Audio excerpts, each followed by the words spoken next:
안녕하십니까. 법인 파산 실무 담당하게 된 윤덕주 변호사입니다. 지금 제 소개를 좀 드리자면 일단 이런 법인 파산 쪽에서 신청 대리라든가 파산관제인으로 활동한 경험이 있고요. 현재는 중앙지방법원에서 개인 파산관제인으로 수년째 이제 일을 하고 있습니다. 그럼 강의를 시작을 하겠습니다. 먼저 이제 우리 파산법의 이제 개요만 좀 설명을 드릴게요. 우리 파산법의 개요를 보시면은 2장, 3장,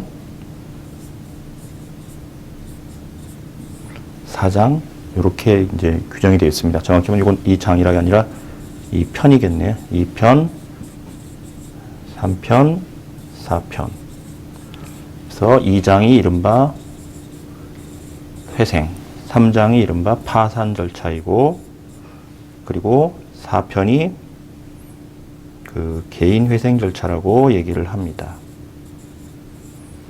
그래서 파산 절차와 회생 절차를 이제 구별을 할 때, 그 회생 절차는 그 기업의 계속을 전제로 해서 이 기업이 향후 창출할 현금 흐름을 구해서 여기에 대해서 현가계수를 적용해서 할인한 금액, 이 금액을 이른바 계속기업가치라고 부릅니다. 근데 파산 절차에서는 어떤 얘기를 하냐면은, 파산 절차에서는 기업을 현 시점에서 해체 청산할 경우의 가치, 그것을 이름하여 청산가치 이렇게 불러요. 기업을 해체 청산한다는 것은 건물은 건물대로, 토지는 토지대로, 집기는 집기류대로 개별적으로 매각을 했을 때 그 가치의 총합, 그것을 청산가치라고 부릅니다. 그래서 이 양자를 비교해서 기업을 현 시점에서 청산할 것인지 아니면 기업을 계속 유지시키면서 그 유지하는 기업이 1년 후, 2년 후, 3년 후, 4년 후 쭉 창출할 것으로 기대되는 현금 흐름에 대해서 현가율을 적용해서 그 금액을 합한 값, 그것을 계속기업가치라고 정의를 합니다. 현가율을 적용한다는 뜻은 뭔가 하면은, 지금 1년 후에 이 기업이 100만 원의 현금 흐름을 창출할 수 있다. 그 뜻, 그리고 2년 후에 100만 원의 현금을 또 창출할 수 있다 그런다면은 1년 후의 현금과 2년 후의 현금은 어떻습니까? 그 가치가 결코 같지는 않을 거예요. 우리가 상식적으로 생각을 해보면은, 현재 내가 100만 원의 돈을 가지고 있고, 그럼 1년 동안 이것을 10% 이율로 은행에 예치를 하게 된다면 1년 후에 110만 원의 돈을 갖게 될 거예요. 그럼 여기서 알 수 있는 건 뭔가 하면은, 현재 시점에 100만 원이라는 돈과 1년 후에 110만 원은 어떻습니까? 가치가 같다는 것이고, 또 현재 시점에 100만 원과 1년 후에 100만 원은 어떻습니까? 가치가 결코 같지 않고 현재 시점에 100만 원이 더 크다는 거겠죠. 그래서 미래 현금 흐름은 이러한 요것을 할인율이라고 정의를 하는데, 일정한 할인율을 적용을 해서 현재 시점에 얼마인가 그 가치를 계산하는 것을 현가 계산한다고 불러요. 이런 식으로 그 미래 창출하게 될 현금 흐름의 현가를 구해서 합산한 금액, 그것을 가리켜서 계속기업 가치, 영어로 표현하면은 going concern value라고 불러요. 그리고 파산 절차에서는 기업을 현재 시점에서 해체 청산할 때의 가치, 이것을 청산 가치라고 부르고 영어로는 liquidation value 그렇게 불러요. 그래서 양자를 비교해서 going concern value, 계속 기업 가치가 더 크다면은 그 기업을 해체 청산하지 않고 영업을 계속하도록 놔둔다는 것이 채권자들에게 더 유리할 것이라는 거예요. 그런 정신에서 인정되는 것이 2편의 회생 절차이고, 청산 가치가 더 크다면 어떻습니까? 그 기업은 존속시켜서는 안 될 것이고 해체 청산해서 채권자들이 나눠 가지는 것이 낫겠다. 그런 정신에서 인정되는 절차가 3편의 파산 절차라고 할 수 있겠어요. 그리고 요 4편의 요 개인회생 절차라는 건 뭔가 하면은, 이 경우도 마찬가지로 계속기업 가치가 청산 가치를 초과해야 된다는 그런 가정은 붙어 있습니다. 근데 여기서는 보통 개인을 대상으로 해서 우리가 익히 알고 있는 5억짜리, 10억짜리 제한이 있죠. 담보대출 10억 원, 신용대출 5억 원. 그거까지의 범위에 포함되는 개인에 대해서 60개월 동안 보통 변제를 하도록 하는 절차. 이것을 이제 개인회생이라고 하고, 보통 개인 중에서도 이 조건을 5억짜리, 10억짜리 조건을 초과하는 사람들은 요 2편의 회생 절차를 이용을 해요. 그래서 그 절차를 보통 법인회생과 비교해가지고 일반회생 그렇게 통칭해서 부르고 있어요. 법문에 나오는 용어는 아니에요. 그리고 3편에서 우리가 이제 파산 이렇게 규정을 하고 있는데, 파산 절차는 보통 법인 파산과 개인 파산을 구별을 하고 있죠. 우리가 공부할 때. 그런데 우리 파산법은 개인 파산과 법인 파산을 구별하지 않고 있어요. 그래서 오늘 저희가 공부하게 되는 이 파산법에 대한 내용들은 개인 파산에도 공이 적용되는 것들입니다. 그래서 오늘 공부할 이런 파산법의 전반적인 내용에다가 개인 파산 같으면 어떻습니까? 신청서 작성과 관련된 내용, 그리고 면책 불허가와 관련된 내용 2가지 정도만 추가하면 파산법 전체가 완성될 것이에요. 자, 그럼 다음은 이제 파산의 첫 단계로서 이제 신청에 대해서 좀 알아보도록 하겠어요. 그럼 파산 신청을 할 경우에 신청은 보통은 채무자가 할 거예요. 그리고 경우에 따라서는 채권자가 할 수도 있습니다. 보통 채권자가 하는 신청 같은 경우는 보통 채무자에 대해서 의무이행을 강제하는 수단으로서 좀 악용되는 측면도 분명히 있어요. 이런 신청 행위에 대해서 법원은 파산 선고를 할지 여부에 대해서 기각 여부를 이제 결정을 해요. 여기서 이제 중요한 것들이 이제 중요한 것 중에 하나가 회생 절차와의 관계예요. 회생 절차가 계속 중인 경우에는 이 파산 신청은 기각합니다.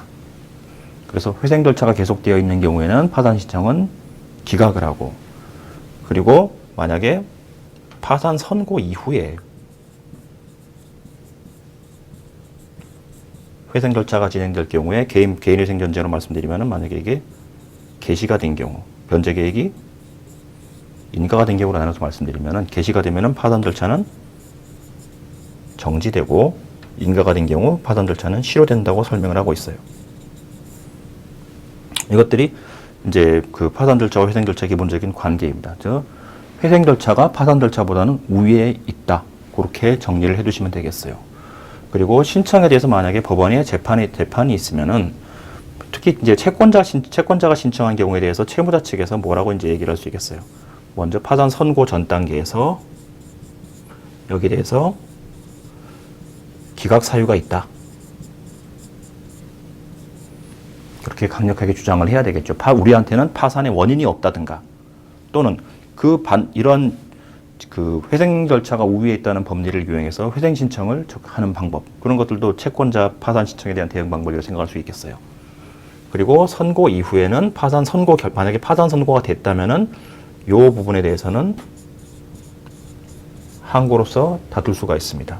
파산 선고에 대해서 항고가 들어오는 경우가 어떤 경우가 있냐면은, 채권자 입장에서는 충분히 돈을 벌어서 갚을 수가 있다, 현금 창출 능력이 있다, 그렇게 주장하면서 항고를 하는 경우가 많아요. 개인 같은 경우는 뭐 전문직들이 파산 선고 났을 때 이제 채권자들이 이러한 항고로서 다투면서 현금 창출 능력이 있다고 주장하는 경우, 법인도 마찬가지 일이 생길 수 있고요. 그 다음에 이제 신청서 포맷을 좀 보겠어요. 자, 신청서 보시면은 뻔한 이제 신청서지요. 연락처, 회사 이름 하고 대표자 쓰고 대리인 누구 씁니다. 신청 취지는 채무자에 대해서 파산을 선고한다 라는 결정을 구합니다 쓰고, 과거와 달리 이제 파산자라는 용어는 안 씁니다. 쓰지 않도록 주의하시기 바랍니다. 채무자를 파산자로 한다, 개인 파산 같으면 그렇게 쓰면 안 돼요. 파산자라는 용어는 요즘 쓰지는 용어가 아니니까. 자, 그럼 신청 이유를 볼게요. 먼저 채무자가 어떤 회사인지 소개하는 거예요. 이런 부분은 등기사항 전부증명서나 정관, 이런 내용을 거의 뭐 전사하다시피 쓸 수밖에 없는 부분들이에요. 상호, 본점 소대지, 대표자 누구, 설립일 언제, 사업자 어디, 사업자 등록증, 사업 목적은 뭐다, 줄룩이 다 쓰도록 되어 있습니다.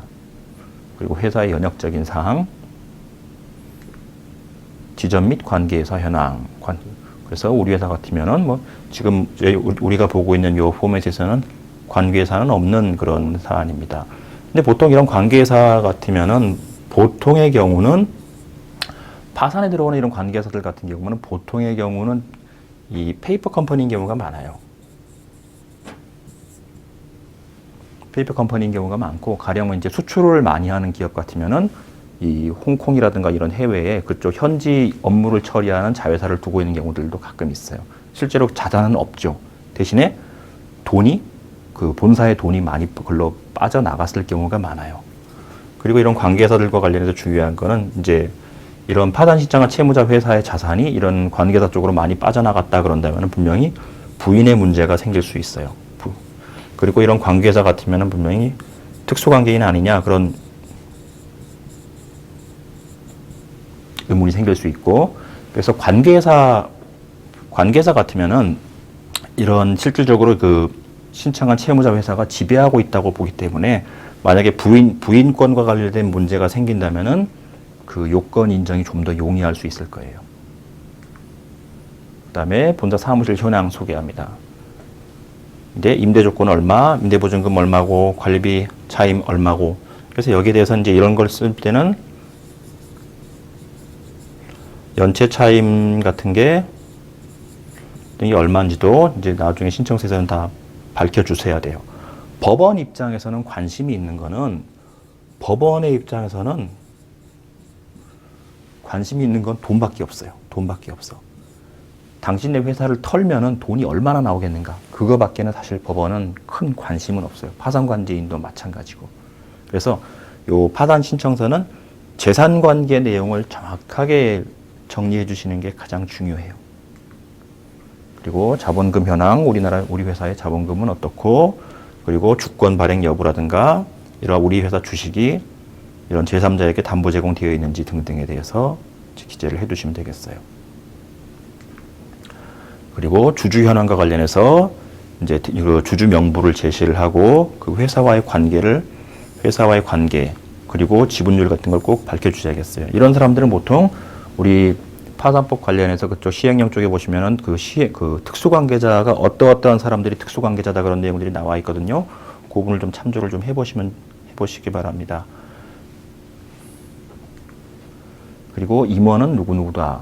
그래서 대표이사 아무개, 그리고 이사 누구누구, 그리고 운영 현황과 관련해서는 뭐 누가 어떤 일을 하고 있다. 이런 얘기들을 좀 기재를 해두시기 바랍니다.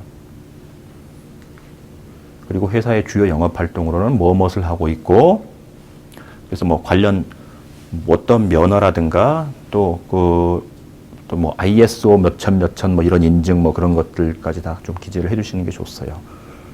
면허 현황과 관련 있고, 그리고 이런 면허 같은 것도 이게 보면은 법원이나 파산관계인 입장에서는 이게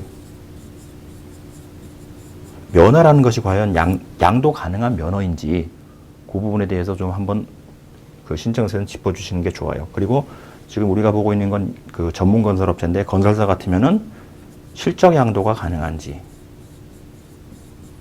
그런 부분도 좀 터치를 해주시는 게 좋아요. 왜냐하면 향후 법원이 파산관계인을 선임해서 환가 조치를 취해서 채권자들에게 이제 배당 절차를 취하기 위해서는 그 팔 수 있는 자산 가치가 있는 것임에도 불구하고 환가가 안 이루어졌다면 채권자들이 나중에 크게 이해할 수 있는 부분이기 때문에 이런 부분도 좀 터치를 해주시는 게 좋습니다. 현재 건설산업기본법에 의해서 이런 실적 양도는 과거에는 이게 꽤나 성행했었는데 요즘은 사실상 봉쇄되고 있는 걸로 알고 있어요.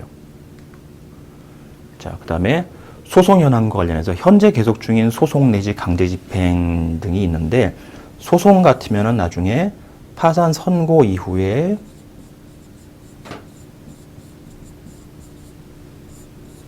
파산관계인 이 소송을 수개하는 문제가 생겨요. 수개하는 문제가 생길 수 있고, 그리고 강제 집행 같은 경우는 가령 이제 가압류나 가처분 이런 같은 보전 처분을 포함해서, 그리고 압류 추심이나 전부 같은 것, 전부 또 경매 경매는 어떠세요? 강제경매, 임의경매 이런 것들이 있을 거 아니에요. 그래서 이런 부분들은 그 사건 번호하고 원고, 속가, 관할법원 이런 그리고 원고의 청구 원인 이런 것들을 다 기자로 정리를 해 주셔야 돼요. 그래서 사건 번호 그리고 원고, 속가, 관할, 청구 원인 이런 것들을 다 도표로 만들어서 한 번씩 정리를 해주시기 바래요. 그리고 이런 가압류 가처분, 압류 추심, 전부 이런 것들은 전부 다 나중에 파산 선고가 이루어지면은 파산 관제인이 집행 해제를 할 수 있는지 여부가 분명히 문제가 될 거예요. 왜냐하면 회사 재산에 대해서 가압류 가처분, 압류 추심, 전부 이런 것들이 걸려 있으면은 환가가 실질적으로 어렵기 때문에 이것을 해제를 해서 깔끔한 상태로 만든 다음에 그것을 파산 관제인이 팔아서 채권자들에게 골고루 나눠주는 절차를 취해야 될 거예요. 그리고 경매의 경우 임의경매는 어떤 뜻이에요? 담보권 실행을 한다는 뜻이죠. 임의경매는. 그리고 강제경매는 판결과 같은 집행권한에 터잡아서 이루어지는 경매를 강제경매라고 부르잖아요. 그럼 이 둘이 파산 절차에서 어떤 차이가 있는지 분명히 차이가 있는데 이따가 보도록 하겠어요. 자, 회사의 자산의 개요인데 자산 총계, 유동자산, 비유동자산 이런 얘기를 하고 있는데 요거는 지금 재무상태표의 그 계정을 그대로 옮겨 놓은 거예요. 연말 이제 지금 재무상태표가 어떻게 생겼냐면은 과거에는 대차대조표 그렇게 불렀어요. 그냥 간단하게 BS라고 써볼게요. 현재 굳이 잘 쓰는 용어는 아닌데 우리 회사가 이만큼의 돈이 있습니다. 자산이 있으면은 이 자산은 어때요? 남의 돈과 내 돈으로 구성되어 있어요. 그래서 우리 회사가 자산이 100억 원이 있는데 이 100억 원의 자산은 어떻습니까? 남의 돈 70억과 우리 돈 30억으로 구성되어 있습니다. 라는 뜻이에요. 그래서 보통 부채도 자본이다. 그런 얘기를 할 때 쓰는 얘기는 뭐예요? 부채를 통해서 뭔가 경제적 가치가 있는 활동을 했다는 의미가 담겨 있는 거예요. 근데 그걸 가지고 뭐 술 먹고 똥 싸고 그러면 어떻습니까? 그냥 아무것도 아닌 거지. 공중에 떠버린 거죠. 그래서 이런 자산을 분류할 때 유동자산과 비유동자산으로 이제 나누어서 이제 재무상태표에 기재를 하는데 그 상식적으로 좀 말씀드리면은 그 근거는 기준은 1년이에요. 유동자산 같으면 1년 내에 현금화가 가능하다. 그리고 비유동자산은 어떻습니까? 1년 내에는 현금화가 불가능하다. 그런 의미가 담겨 있는 거예요. 그래서 그 1년을 기준으로 자산을 배열하는 걸 이른바 유동성 배열법. 그렇게 이제 회계상 부르고 있어요. 유동자산의 대표적인 게 현금이라든가 현금 등가물, 그리고 재고자산 등등이 이제 보통 유동자산으로 분류되고 있어요. 자, 최근 5년간 이제 우리 회사의 이제 자산 변동 내역입니다. 근데 이 회사를 보면은 자산이 조금씩 증가되고 있어요. 근데 자산이 조금씩 증가되고 있다면은 보면은 파산 신청하는 회사로서는 다분히 좀 이질적인 측면이 있는 겁니다. 그럼 뭔가 이질적인 게 있다면 항상 사유를 제시해 주셔야 돼요. 안 그러면 어떻습니까? 파산 신청 기각 사유가 있죠. 파산의 원인이 존재하지 아니한 때 그 파산 신청 기각 사유에 걸릴 수도 있고, 그리고 이 부분에 대해서 뭔가 소명이 부족하다. 법원이 보통 소명이 부족하다고 판단되면은 막 이제 대표자 신문 때나 이런 때 판사님이 굉장히 야단을 많이 쳐요. 그 결과는 뭘로 나타나냐? 연합금이 많이 남아요. 그래서 안 그래도 돈이 없어서 파산 신청하는데 연합금만 몇 천만 원 나와버리고 그러면 굉장히 부담스럽기 때문에 항상 이 재무상태표나 손익계산서에서 보통 5년치를 이제 요약해서 제시를 하는데 그 부분이 뭔가 항상 이질적인 연도가 있어요. 그럴 때는 그 사유를 항상 제시를 해주셔야 돼요. 그래서 이 회사 같은 경우는 자산이 꾸준히 증가하는 걸로 되어 있단 말입니다. 이거 왜 그런 겁니까? 라고 판사님이 물어보면은 그 얘기를 분명히 해줄 수가 있어야 되겠어요. 보통 회사의 그 재무 담당자와 얘기를 나눠보면은 그 사유가 나올 거예요. 물론 이 강좌를 들으시는 분은 법률 실무에 종사자 뿐만 아니라 실제로 이런 파산 신청을 고려하고 있는 분들도 계실 테니까 꼭 유념하셔서 항상 우리 회사의 그 재무제표상 항상 이질적인 연도, 그리고 뭔가 이질적인 추세 이런 것들이 보인다면 거기에 대해서 충분하고 필요적인 소명을 해야 될 것입니다. 자, 우리 회사가 보유하고 있는 자산은 어떤 게 있습니까? 이 회사 같은 경우 이제 부동산은 없는데 이제 우리 회사는 차량이 있고 차량 이제 현재 있는데 보통 이 부분에 대해서는 뭐 연식 뭐 이런 거 쭉 적어두시면 되고 자동차 등록증이나 등록 원부 두 가지 공의 제시를 해주시고 그리고 이 법원 입장에서 관심을 갖는 건 항상 이게 얼마짜리냐라는 그 부분이 가치가 있기 때문에 차량 같은 경우는 그 중고차 사이트를 통해서 그 검색한 화면을 보통 가격을 이제 제시를 많이 기재를 하고 있어요. 그걸 뭐 실질적으로 뭐 평가사한테 가서 감정받고 그럴 일은 없습니다. 그리고 채무자 회사가 소유하고 있는 부동산, 만약에 부동산이 있다면은 이 부분에 대해서 최근에 실시한 감정평가 금액이 있다면은 당연히 감정가를 적어 주셔야 될 거고 감정가가 없다면은 파산 절차에서 보통 이제 회생 절차에서는 이게 보통 탁상 감정이라도 무조건 해야 되거든요. 근데 파산 절차에서 이제 돈을 들여가지고 이걸 감정을 하라고 하기는 어려우니까 보통은 이제 그 뭐 공시지가 정도를 이제 기재를 할 수밖에 없어요.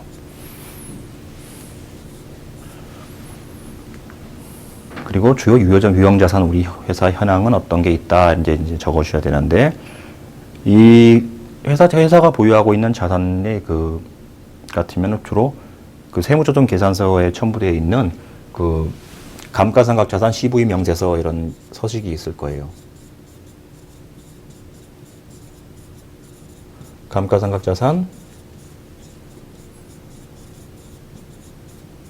CV 명세서에 우리 회사가 이런 데 서류를 보면은 어떤 얘기가 나와 있냐면은 우리 회사가 지금 그 가지고 있는 그 차량 운반고를 볼까요?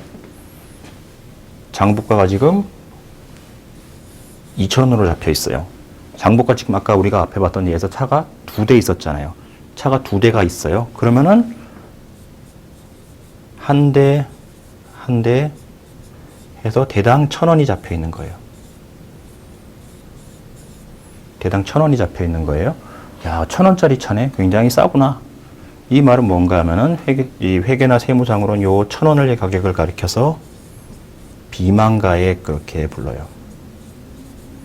비만가액이란 건 뭐죠? 잊지 말자. 우리가 이런 자산을 보유하고 있다는 것을 잊지 말자는 뜻에서 장부에 그 상징적으로 1,000원이라는 금액을 기재해서 남겨두고 있습니다. 그럼 여기 장부가액은 어떻게 나오는가 하면은 요 가령 회사가 1,000만 원에 이제 취득을 했다고 생각해 보세요. 그리고 1,000만 원에 취득을 했으면 보통 차량 같은 경우는 5년 동안 상각을 하기로 돼 있어요. 즉 비용 처리를 산 시점에 1,000만 원 몽땅 비용 처리하는 게 아니라 5년 동안 나누어서 비용 처리를 하라는 겁니다. 그래서 보통은 이제 정결법이라는 방법을 쓰는데 강의 편의상 요거를 이제 정액법이라고 얘기를 한다면은 1년 동안 200 이렇게 쭉쭉쭉쭉 상각을 할 거 아닙니까? 그래서 5년 동안 쭉 마지막에 상각을 하게 되면은 이제 장부가가 이제 0 그렇게 될 건데 보통은 그 감가상각 후 잔액이 얼마다 이제 보통은 남겨둬요.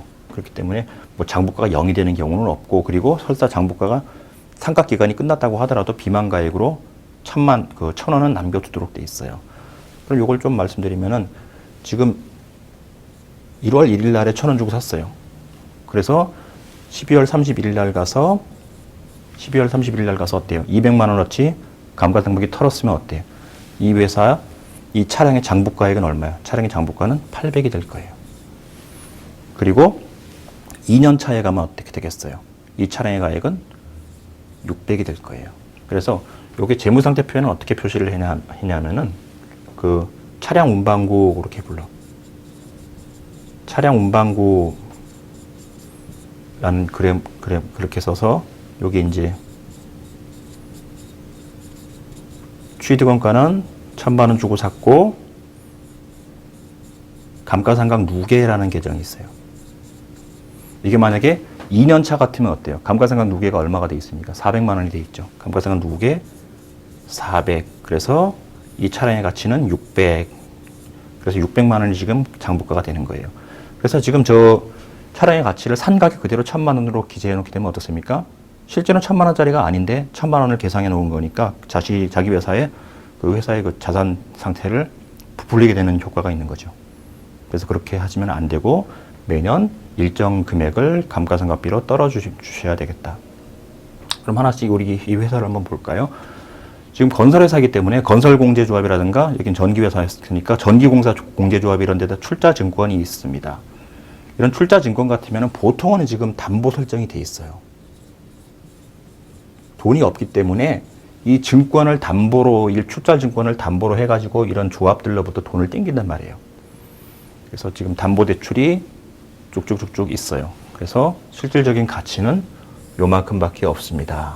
라고 돼 있고, 이렇게 이제 얘기를 했고.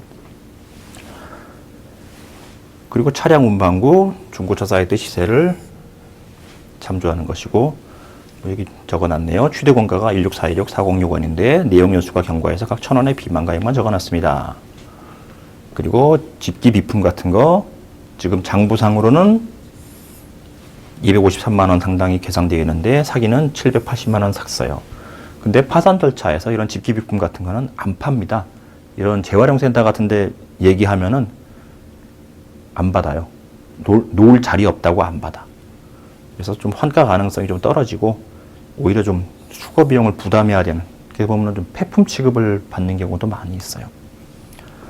그리고 시설 장치 같은 경우 여기서는 뭐 29만 4천 원 나와 있는데 취득원가 230만 원 계상돼 있고, 이거 여기서 이 회사의 취득원가는 이제 사무실 인테리어 비용 해놓은 거를 지금 이제 자산으로 계상을 해놓은 상태였어요. 그리고 임차 보조금 같으면 어떻습니까? 연체 차임 같은 게 없다면 어때요? 전액이 현금화가 될 것이에요.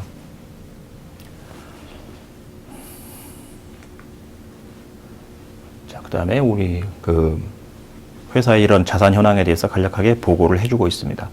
우리 회사는 외주에 주로 의존했어요. 그래서 주요 유형 자산은 보유하고 있지 않습니다. 그래서 그 다음에 이런 출자금 같은 거는 담보가 설정되어 있으면 있습니다. 차량의 경우는 내용 연수가 다 경과됐습니다. 그 외에 집기 비품의 경우 사용 가치는 있으나 그 가치는 매우 낮거나 수거 비용을 부담하는 경우까지 있는 점을 감안해서 집기 비품에 대해서는 뭐 전액을 청산 손실로 반영하였습니다. 그럼 집기 비품 아까 얼마 잡아놨어요? 전액을 청산 손실로 반영해서 집기 비품은 실사 가치를 0으로 잡아놨어요. 시설 장치도 마찬가지죠. 사무실 인테리어 비용, 인테리어 그거 어떻게 누가 인테리어만 띄어가지고 사겠습니까? 자, 그 다음에 주요한 이게 매출 채권이 참 이게 힘들어요. 이게 신청하는 입장에서나 파산관제인 입장에서나 매출 채권이 굉장히 힘듭니다. 보통 이제 여기서 이제 파산을 하는 회사들 같으면 특색이 지금 아까 우리가 봤던 차량 같은 경우는 어떻게 되겠어요? 차량 같은 경우는 뭐 1,000만 원 주고 취득했는데 감가상각 누계액이 얼마였다 그렇게 해가지고 차감한 그 잔액만 장부가로 보고했잖아요. 매출채권도 마찬가지예요. 매출채권도 1,000만 원이 있는데 실제로 어때요? 이 중에 일부는 띄었어. 이미 띄었어. 그때 써먹는 재무상태표의 계정이 대손충당금이라는 계정이에요. 그럼 이게 800이야. 그럼 실제로 매출채권의 장부가는 200밖에 안 되는 거예요. 즉 이미 800은 띄었다는 거예요. 이미 800은 띄었어. 그걸 이제 대손 처리했다. 그렇게 얘기를 하는데 파산 절차에서는 이런 회계상의 원리에서 벗어나서 실제로 회수 가능성이 없는지를 심사를 하게 됩니다. 그래서 지금 실제로 환가 가능성이 없다면은 왜 환가 가능성이 없는 것인지 그런 사정을 좀 잘 기재를 해 주셔야 되겠습니다. 이런 것들이 어떻게 보면은 이게 환가 가능성이 있고 만약에 그런 법원에서 그런 판단이 된다면은 이게 좀 예납금을 좀 많이 내라고 할 수도 있어요. 그리고 좀 파산관제인이 그 대표자나 CFO를 좀 자주 좀 불러드릴 수 있죠. 그 사유로서 뭐 폐업했다. 또 소송을 제기했거나 뭐 패소 확정되었다. 그리고 이 고려 신용정보라는 데다가 이제 추심을 의뢰했는데 마찬가지로 부도났다. 뭐 등등 이런 것들입니다. 그 중에 이제 1억 1,400 같은 건 현재 회수가 지연되고 있는데 아직은 협의 중에 있다. 그럼 결국 이제 요거는 좀 받을 수 있는 금액으로서 회사가 판단하고 있다는 걸 이제 얘기를 해주고 있는 거예요. 자, 이 회사 이제 자산 계정에 선급금이라는 게 있었어요. 선급금이라는 건 뭔가 하면은 가령 이렇게 한번 생각을 해보세요. 지금이 8월 달이에요. 요 8월 달에 12만 원이라는 요게 1년치 보험료를 다 줬다고 생각해 보세요. 그러면은 이 보험은 내년 7월 31일까지 이제 그 혜택을 받을 수 있어요. 근데 기말에 12월 31일 날 이제 결산을 하는 시점에서는 보험 혜택을 받은 거는 5개월만 받았고 나머지 7개월은 어때요? 향후 보험으로 커버되는 이익을 갖게 되죠. 향후 보험 혜택을 받게 돼요. 그러면은 요 12월 31일 기준으로 봤을 때는 8만 원에 해당하는 그 경제적 효익, 여기서 말하는 경제적 효익은 뭐래요? 향후 보험 혜택을 받을 수 있는 가능성, 그것이 매우 높아요. 그래서 이 8만 원에 해당하는 금액을 자산으로 잡습니다. 자산으로 잡을 때 요때 요 자산 계정을 선급금의 일종인 선급보험료 그렇게 얘기를 하고, 요 12월 31일 기말 시점에서는 8, 9, 10, 11, 12 5개월치에 해당하는 부분만 보험료라는 항목의 비용으로 잡게 되는 거예요. 12만 원 전체를 비용으로 잡는 게 아니라. 그래서 이런 선급금이 있다면 꼭 그런 부분을 다 하나하나 다 설명을 해 주셔야 돼요. 근데 여기선 이 회사 같은 경우는 어떤 건가 하면은 그 분양대금의 일부로서 이 무슨 개발 산업에 이제 교부된 것으로 서류가 작성되어 있지만 실제로는 안 줬다. 그래서 좀 그 핑계를 대는 거죠. 이익을 계상하다 보니까 건설사 같은 경우는 이제 그 단기 순손실이 발생한 회사 같은 경우는 입찰에서 승리하기가 어려우니까 또 은행 대출이라든가 이런 관계 때문에 이익을 계상하는 경우가 많이 있습니다. 그래서 이익을 계속 계상하다 보니까 이익 잉여금이 누적되어 자산은 계속해서 증가하는데 실제로 증가한 자산은 없다가 보니까 이를 맞추기 위해서 이제 가공의 채권을 계상하게 된 것입니다. 그래서 뭐 입찰 참여하거나 외부 자금 조달하기 위해서 분식 결산을 한 결과 그 효과가 계속 누적되면서 또 다른 분식이 필요한 상황을 맞게 되었다. 그래서 대단히 죄송하다. 이제 그런 얘기를 좀 해주시는 게 좋겠죠.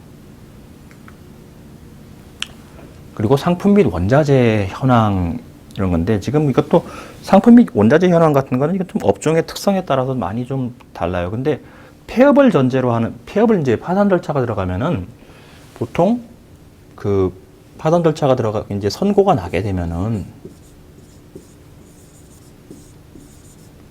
영업은 안 합니다. 그리고 만약에 영업 계속을 하겠다.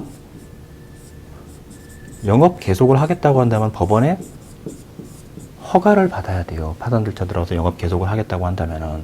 그래서 이 보통 영업 계속을 하겠다는 허가가 나오는 경우는 어떤 경우가 있냐면은 그 시행사가 이제 파산 선고를 받았고 우리가 분양 현장이 있어요. 이런 분양 업무를 계속 하겠습니다. 라고 이제 얘기하는 경우가 있고, 그렇게 하는 것이 어때요? 채권자 전체 이익에 부합합니다. 그렇게 주장할 수도 있을 거고, 또 이런 의류회사 같은 경우에 제조 그런 창고에 잔뜩 쌓여있는 의류들이 있을 거 아닙니까? 의류 같은 거는 한 철만 지나면은 그 가격이 뚝뚝뚝뚝 떨어지는 거 아니야. 지금 여름 시즌인데 봄옷을 얼마에 팔 수 있겠어요? 그러니까 한 시즌만 지나도 가격이 뚝뚝뚝뚝 떨어지는 기 때문에 하다못해 땡처리라도 하겠습니다. 그러려면은 일시적이라도 영업 계속이 필요합니다. 라고 법원에 허가를 받아야 되는데, 받아야 될 것이에요. 보통은 영업을 안 해요. 그러다 보니까 이런 상품이라든가 원자재 같은 경우는, 특히 제조업 같은 경우는 팔아먹을 데가 없어요. 실제 팔아먹을 데가 없다 보니까 이게 일반적인 공개 시장에서 팔기가 좀 어려워요. 보통은 이제 시장가가 없어. 물론 그걸 팔 수 있는 시장이 형성되어 있다면 당연히 거기에 팔아야 되겠지. 그래서 이런 것들은 보통 그 동종업체에다가 이제 좀 미리 이제 파산을 예상을 하고 있다면 동종업체하고 한번 좀 조율을 해보는 것도 순서인 것 같아요. 그리고 그 다음에 이제 뭐 건설사가, 여기는 건설사다 보니까 이제 미성공사라는 그런 계정이 있는데 이건 자산 계정에 잡혀 있어요. 근데 이거는 뭐 그 자체가 현금은 아니에요. 곧 현금화될 금액을 의미하는 것은 아니다. 미성공사라는 거는 그거는 뭐 비용의 개념이 사실은 더 강해요. 비용과 이익을 합친 금액을 보통 미성공사라고 인식을 하거든요. 근데 그 자체가 돈은 아니에요. 그리고 제3자로부터 제공받은 보증 이제 어디가 있는데 우리 대표이사 아무개하고 아무개가 이제 각 우리 회사 채무에 대해서 이제 연대 보증을 부담하고 있습니다. 이제 얘기를 해주고 있고, 이 제3자로부터 제공받은 보증을 이제 왜 쓰냐 하면은 이게 채권 조사 들어가면은 채권 조사 들어가게 되면 여기서 이른바 그 현존액주의라는 게 적용이 돼요. 파산 선고를 받게 되면은 그 가령 채무자하고 연대 보증인이 있다 그러면은 채권자는 파산 선고 당시에 자기가 가지고 있는 채권 전액을 가지고 지금 파산 절차에 참가할 수 있단 말입니다. 근데 파산 선고 이후에 가령 지금 채권자가 있고 채무자가 있고 여기 보증인이 있다면 연대 보증인이에요. 그럼 여기에 대해서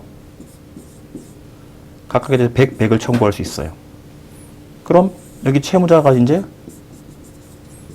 파산 선고를 받았고 파산 선고 이후에 보증인이 가령 20을 갚았다고 한다면은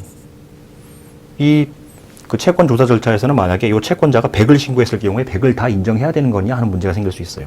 그럼 어때? 지금 요 20의 변제는 언제 일어났어요? 파산 선고 이후에 일어난 거잖아. 근데 파산 선고 당시에 이 채권자의 채권은 얼마예요? 100이잖아. 그럼 채권자는 파산 선고 당시에 가지고 있던 채권 전액을 가지고 파산 절차에 참가할 수 있으니까 요 100에 대해서 파산관제인은 전체를 시인을 하게 돼요. 그리고 보증인이 20을 변제한 부분에 대해서 구상금 청구를 했을 때 그 부분은 이의를 하게 될 것입니다. 좀 이따 다시 이제 다음 좀 강좌 말미에 좀 더 자세히 볼 기회가 있을 거예요. 자, 부채 현황도 봅시다. 마찬가지로 유동성 비율법에 따라서 쭉쭉쭉 설명을 해주고 있습니다. 부채가 계속 늘어나고 있어요. 이런 부채가 계속 늘어나는 추세가 있다면 왜 그런 일이 벌어지는지를 항상 명시를 해주셔야 되겠습니다. 그래서 채무 명세와 관련해서 금융기관이나 상거래 채무, 조세공과금, 임금퇴직금 이런 것들이 쭉쭉쭉쭉 기재를 해두고 있고, 특히 이제 금융기관 채무나 상거래 채무 파산 절차에서 뭐 취급은 똑같습니다. 똑같이 파산 채권으로 취급을 해요. 똑같이 파산 채권으로 취급을 하고, 이 파산 채권은 그 파산 절차에서만 행사해야 돼요. 파산 절차에서만, 파산 채권은 파산 절차에서만 행사할 수 있어요. 파산 채권이라는 건 뭐예요? 파산 선고 이전에 채무자에 대하여 발생한 재산적 청구권, 그렇게 정의를 하고 있어요. 그 파산 채권들은 파산 절차에서만 행사한다. 그럼 결국 그 말은 뭐예요? 파산 절차에서만 행사할 수 있기 때문에 신고하고, 채권 신고하고, 채권 조사하고, 다른 채권자들과 함께 평등하게 배당을 받으라는 뜻입니다. 이러한 전제가 붙어 있기 때문에 이런 파산 채권에 근거해서 회사 재산에 대해서 가압류 같은 게 이루어졌으면 어떻습니까? 다 해제되는 거예요. 우리 파산법에 있어서는 어떻게 돼 있어요? 파산법에는 채무자 재산의 파산 선고로 인해서 채무자 재산에 대한 보전 처분이나 강제 집행은 모두 실효된다, 그렇게 규정하고 있어요. 강제 집행이나 보전 처분은 파산 선고로 모두 실효된다. 즉 외관만 남아 있는 거예요. 이미 실효된 게, 가령 등기부상 가압류가 남아있다면 이미 실효된 게 외관만 남아있고, 파산관제인이 추후에 그 집행 취소 신청이라는 걸 집행법원에 해요. 실무상으로는 집행 해제라는 용어를 많이 쓰는 것 같아요. 집행 해제 신청. 그럼 법원은 이게 이유 있다고 생각하면은 가압류 같은 거 그냥 바로 그 등기소에다가 해제 촉탁을 해버립니다. 따로 그 취소 결정을 하지는 않아요. 취소 결정을 하지는 않고 그 등기소에 바로 해제 촉탁을 합니다. 그리고 조세공과금이라든가 임금퇴직금 같은 건 이건 따로 왜 분류를 하냐면은 이게 이른바 재단채권이라는 거예요. 재단채권이라는 거기 때문에 요 위에 나와 있는 파산채권보다는 요게 2번 변제 순위에 있어서 재단채권이 먼저예요. 그리고 재단채권은 항상 수시로 파산관지인이 수시로 변제할 수 있다고 규정하고 있어요. 물론 수시로 변제하지는 않아요. 왜냐하면은 대부분의 파산 사건은 저런 재단 채권이 많아가지고 배당까지 안 가요. 파산 사건 10건 중에 한 9.5건 이상은 배당이 없어요. 이런 조세나 임금 주고 나면 재산이 없기 때문에 파산 절차는 끝내야 돼. 그걸 이제 20폐지 그렇게 부르거든요. 그렇기 때문에 수시로 변제하지는 않고 제일 마지막에 가서 이제 변제를 하고 보통 이제 법원과 협의를 해서 이 파산 사건 세금이나 임금이 많아서 안 되겠습니다. 그거 먼저 변제하고 털겠습니다. 라고 법원과 협의를 한 다음에 먼저 계산보고 집회를 잡고 그 전에 법원으로부터 법원에 대해서 이제 이런 재단 채권 승인 허가 신청이라는 걸 파산관지인이 해요.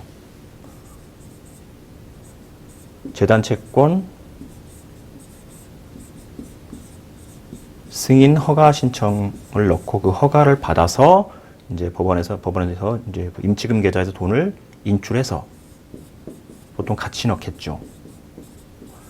임치금 반환 허가를 받아서 이제 이런 재단 채권을 변제를 해요. 그리고 여기서 지금 임금 퇴직금 중에서 임원에 대한 미지급 급여가 과연 재단 채권이냐라는 얘기가 나와 있어요. 보통 파산 선고가 되게 되면 어떤 일이 생기냐면은 그 직원들이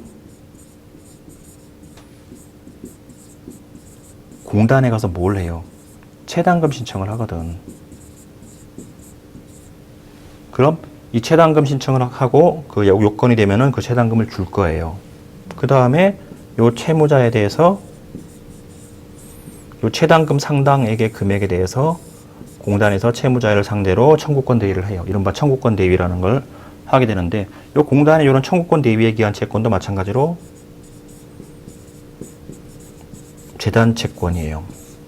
먼저 변제를 해야 되는데 그럼 임원이 이걸 할 수 있느냐? 임원은 근로자가 아니기 때문에 안 돼요. 단 임원이라고 하더라도 실질적인 사용관계에 있다면 우리 판례가 있습니다. 실질적인 사용관계가 있다면은 근로자로 보아야 된다. 그렇게 예상 판시를 하고 있고 그런 판시에 입각한다면 임원 중에서도 실질적인 사용관계, 단순한 월급쟁이로서 윗사람의 그런 지시에 복종하는 관계에 있다면은 요 체당금 신청 가능할 것입니다. 물론 그걸 입증한다는 게 꼭 쉬운 것은 아닐 걸로 보여요. 자, 그 다음에 매출 및 손익에 관한 현황인데 매출액, 매출원가, 매출총이익 요거는 지금 손익계산서가 만들어지는 기본적인 포맷입니다. 매출액, 매출원가, 매출총이익 여기까지 보면은 요 회사에 뭘 할 수 있어요?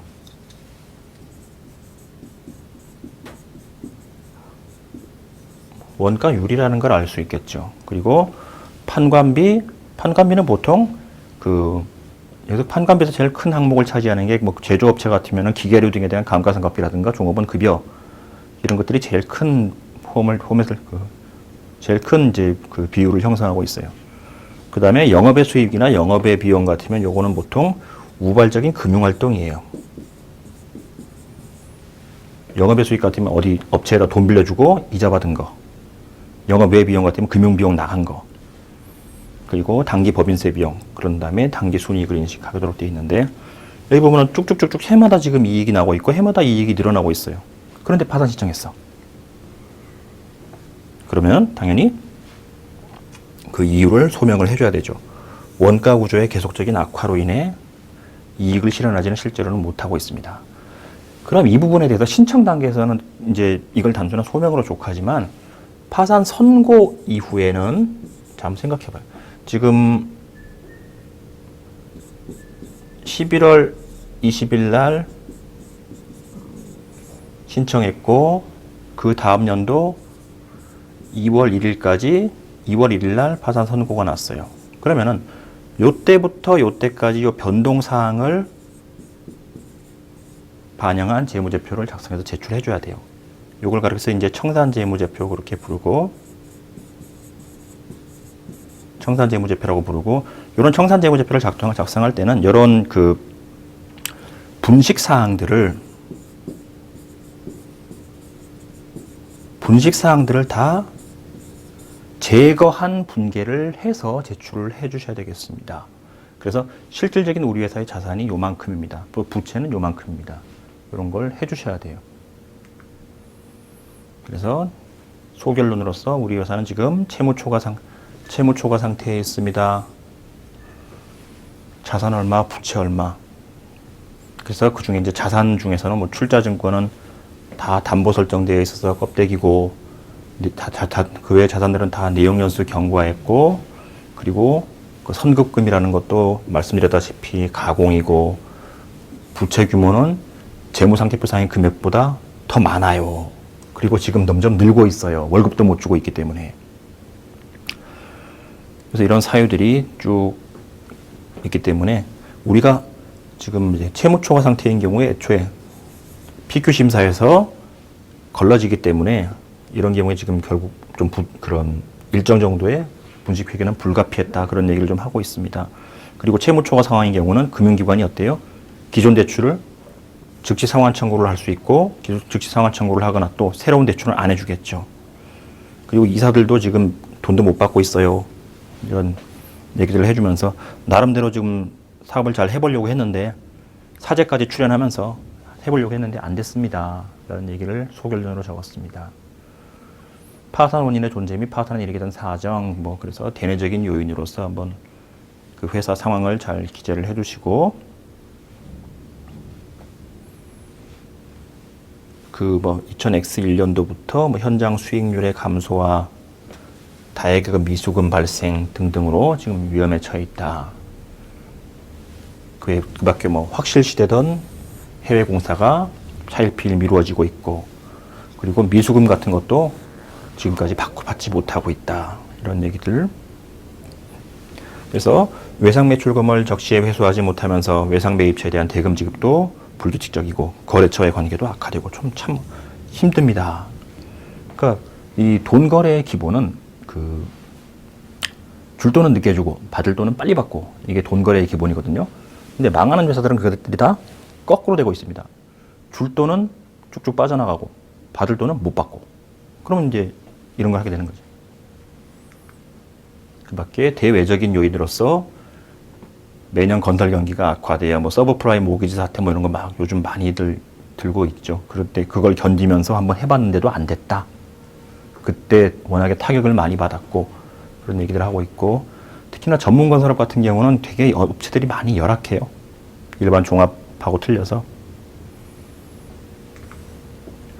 그래서 이러한 상황에서 채무자 회사는 도저히 계속 기업으로 존속하기 어렵다는 판단에 이사회 결의를 거쳐 파산 신청했다. 파산 신청하실 때 반드시 이사회 결의서 있어야 됩니다.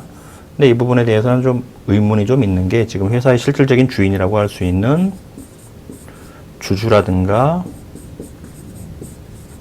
좀 근로자들의 의견을 반영할 수 있는 장치는 좀 미흡하지 않은가, 이사회 결의만으로.